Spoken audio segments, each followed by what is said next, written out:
Since I was sports director, I said, okay, well, diving, I had a chance to introduce diving. Since I was sports director, I said, and I was diving, and I said, we got to do something about this. There's a couple other guys who were down there in the same place I was, and the other spheres. We better organize classes in this. So they said, do whatever you want. You know, they really kind of gave me carte blanche to do whatever I want. So I developed this program, which were the first instructional. Really was the start of diving. I mean, that was the beginning of any kind of organized whatever.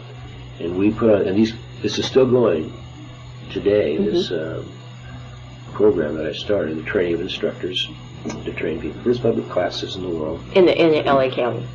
We did it in the LA County, yeah. But it spread so that we were starting to recognize people. But eventually that became in 1960. Is that when you started it, 1960? No, we started it in 1954. Okay. And I wrote 3 manuals actually. 3 of the original manuals for diving that were used. Bestseller things. But then, 1960, we took it national and international. It became the National Association of Underwater Instructors. It was a non-profit organization. I was a president, and it was all my material. Everything I developed for the county program now became a national program on its own, non-profit. And that's when I just, a month ago, down at the diving equipment manufacturers big convention, that they surprised me with this new award. They just set up a new Hall of Fame down in their new headquarters in Tampa, Florida. And they started this. I met a couple of Halls of Fame already, father of instruction. And so this one was from, which is an international organization of all these instructors who train millions of divers and all that. So they gave me the first Lifetime Achievement Award. And about 7 other guys there, big standing ovation, and all these guys I haven't seen for years and years. And it was very emotional. And it was good. Because it buried me in the past. After you leave something, I leave up my power. I forget this guy and bury him. Then I come back, and then now I'm sitting on top again. I mean, it's, when was that? Just last year? This was just last January, end of January. Mainly, I wouldn't have happened except that, I wrote the book, Thought I Saw Atlantis, which is now looks like it's going to be. And so I went down there to do a book signing with the Historical Diving Society, but all of a sudden now I'm very popular and back in the frame. I'm back in the saddle again. So from this, and we have a book we were working on for years, this Zale Perry and myself. She was a stuntwoman for all the movies and CNA. Who was that? Her name was Zale Perry. Z-A-L-E? Z-A-L-E, Perry, P-A-R-R-Y. She's in my book there. P-A-R-R-E-Y. Look at it. There's a big story about her. Okay. A chapter about her. And we've been close all these years, back with kids and diving sort of thing. And we've stayed close. Her families have stayed close. We were friends. And she lost her husband, and I lost my wife. So we're still close. But we're not. It's a friendship thing. But we love each other dearly. Protect each other. And she's down in Scammons again right now with whales with Jean-Michel Cousteau. They're doing a movie and thing down there. So she's still quite active in that way. So we've been writing this book since 1971. Put it together. We have a huge warehouse of interviews, thousands of interviews, all kinds of material and this and that. And I did this book, this is one of my own, because my son said, get something out. So we got that out. So it's a preliminary to this really big encyclopedic human interest behind the scenes story of all of diving. 2 volumes about the 100 great events and the 100 most important people. So it's a big undertaking, and it's all these years we've been accumulating. Half the guys are dead.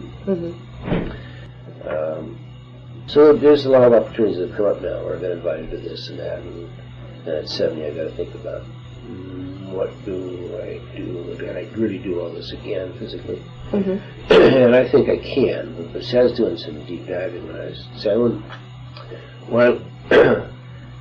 went to the university. I was still working for the county. I was a special consultant, and they wanted to keep me in because they were grooming me. I thought, well, I teach college. That's a big deal. So I went to teach all these people and turn them into little Al Tillmans, which I realized then is a fallacious way to approach teaching. I said, "Oh, this is the way I did it. You do it this way." Mm-hmm. You know, and they're going, "What?" And I said, I realized that I have to train them as individuals to find that way of thinking. You could help them find, but they would each approach it differently. Mm-hmm. In their own way. way. I had to really find out to say, all right, this is the way we just set up this tournament. And I was I do that, but basically I had to teach them that you got to bring your own feelings and ideas into something, and start to question everything. Mm-hmm. And I got in trouble with my own field because the guys I was sending people out there were questioning. They come out there and they knew more than the people that are out there in charge. And they got in trouble and so forth. But I slowly built up an army of people. Eventually they took over. Mm-hmm. Because they had new ideas, and we were able to make the thing move as the field changed. Mm-hmm. The field did change. It went from when we were public recreation and on parks and playgrounds in the cities and counties. All of a sudden, that kind of disappeared. Some of the money dried up, and they started laying people off. So we had to find a new. So I moved into the commercial recreation field. And we started the first courses in that, and tried to train people for that. But I was near the end of my line at the university. I stayed at the university. I went out of it for a few years on a leave and set up the Underwater Explorers Club down in Freeport, Grand Bahama, which is still premier resort, diving resort. Freeport, Grand Bahama. Yeah, that's a big, long story. I just want to get into it. Yeah, that came about because I was technical advisor for Sea Hunt, television show for 5 years.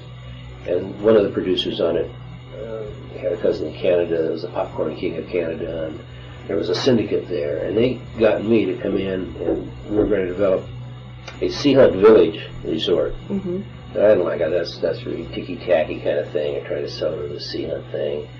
And I said, I want to develop an Underwater Explorers Society worldwide. I want to develop a place that would be where James Bond would go to. But I want the common diver to have an opportunity to go there with his toothbrush and everything's there, the very best of it, the very best people, and have the greatest diving experience that could be had. And that's what I developed down there. We're in the midst of political turmoil in the Bahamas, changing from an English government to a black government. Right now? This is 50. In the 50s? Happened in 67. Okay. I went to the Bahamas. I developed the thing in 62, and we opened in 65, and I stayed for. I was going to run it from L.A. Did your wife accompany you? Yeah, she went down with me, and she ran a lot of the programs. Usually, she put people together. Probably saved my hide a lot of times. Did you have children at the time? Yeah, I had a daughter, Laura, which was hard. I pulled her out and took her down. She was 9. Probably a learning experience for her, though. It was great in some ways, but I could see that there was a lot of disruption down there. I was working pretty hard, day and night, 7 days a week, Christmas and all that, to make this thing really go.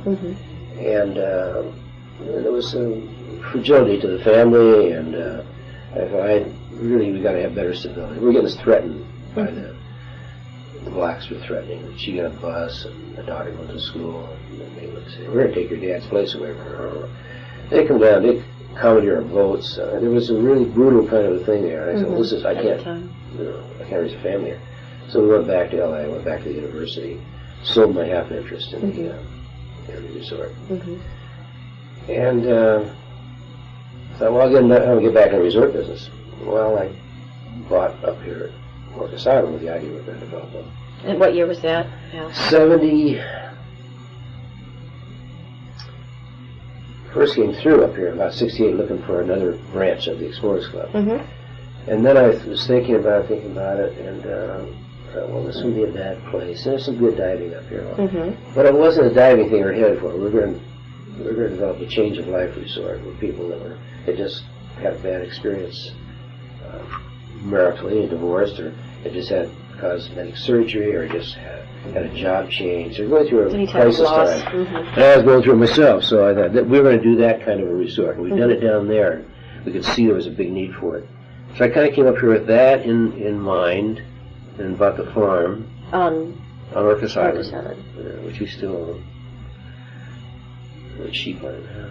And I'm going to get back to the resort business. There's a lot of other stories here. that you have to realize that developed one over in the Philippines. And that's a whole big long story. I guess in the book there's a little bit about that. But that, Marcos took over. That blew us out of there. We had a big resort set up to go and everything on Fuga, this mythical island. I mean, it's really like a dream world. I was doing this, and I had a friend over there, and he had brought me in. So it was going to be another one of our Explorers Club. And Marcos took over, declared martial law, and confiscated this and that, and so kind of lost that. And so, well, I'll go someplace and develop my own, whatever we're going to do, some kind of thing in the resort business. So that's how we came up here and bought the farm. Did you live out there actually? Yeah, yeah. We I retired out early out of university. Came up with the golden handshake thing. And this is not going anyplace. University was in a lot of chaos and this and that. And I could do my thing and do it well, but it got scattered. And the field was changing in recreation too. They weren't really holding it together. And I do it. And I wrote a couple of really classic bestseller books, textbooks, and they're good books. It kind of finally summed up what I felt about it. But I could see I couldn't control where it was going. And so I wanted to get out, and my wife was ready to, tough counseling job at ethnic school, high school. So we both said, okay, so we both retired out. Change of pace. 83. And so now what am I going to do? So we came up, and because we had a late life boy. His son. She was 42, and he was born in 71. He's the light of my life right now. And so he, around my brother, was getting him out of the city. This is not good. What was his name? Thomas Tillman. Thomas. Big, red-headed Irish guy. Charming guy. So we came up here and put him to school, and I realized... Anacortes or Orcas? Over Orcas, on the farm, isolated away, because we were a half hour from the little town of East Sound, the school and everything, so we had to ride the bus and blah, blah, blah. And the isolating of him was good and bad. I can see that's not a good thing. He's got to have more social interaction. He didn't want to play sports, you know. I thought, okay, I tried to get him into sports when he was little. He just didn't have that. Wasn't his inclination. He didn't go for the juggler. He didn't. So anyway, we ended up here, and he had some troubles over there. You think, oh, I'm getting away from the city. Hey, they come, bad kids are all brought out of the island. So we got into some troubles and this and that. We thought, oh, this kid, I'm going to go visit him in prison. He turned around, one of the reasons, so last year he turned down, there's about all A's. High school? And high school, yeah. Okay. And the girl that used to ride the bus, the doctor's daughter, used to ride the bus out with him to our end of the island to get off, and they were walking about 50 yards apart, all through, all the grades up, from the 6th grade on up, until high school last year. And then all of a sudden they discovered each other. He married her. They have a boy now. And that was a big turnaround. He's young still, then. How old is he? Yeah. My son? He's 26. So he's And so, and then he went to college. He graduated from Western Washington. Teach science, got his teaching. And they wanted him to teach science there. And he decided, no, he wants to set up a publishing company, which he does. That's great. And it's out of where? Out of Orcas, on Orcas. Okay, they're still there. Yeah, and so, the wife works at the bank, and so they trade off taking care of the little guy, and they seem to love it. You know, it was always a little isolated for me over there. I mean, I took over the Chamber of Commerce, was president for a few years, and got in all kinds of battles with that. But my wife got sick, see?